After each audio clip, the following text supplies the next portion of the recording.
The first piece of advice I have would be to use all of your resources, whether that's your ViewScepter or any professors or upperclassmen on campus.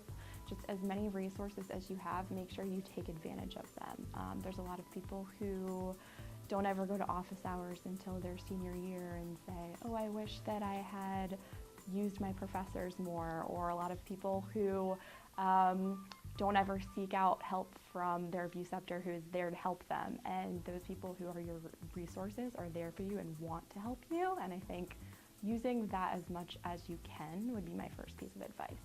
My second piece of advice would be to take a class or multiple classes in things that you don't necessarily think that you might want to do for the rest of your life, but are just interesting to you. You read through a class list and you say, that sounds really interesting, but I'm supposed to be taking calculus, and I'm supposed to be taking chemistry, but history of country music sounds really interesting to me, or political science sounds really interesting to me.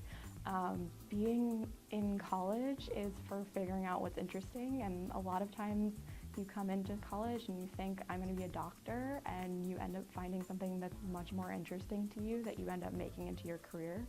So I'd say just don't be closed-minded about what classes you take at the beginning, because you could really surprise yourself in what you end up doing.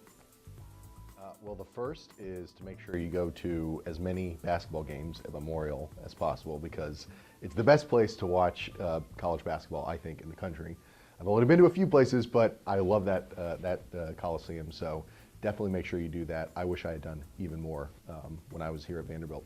And the second thing that I would say is find the things to do around campus. There's so many things to do that you enjoy, learning about, maybe something you don't know anything about, but you're interested in doing that.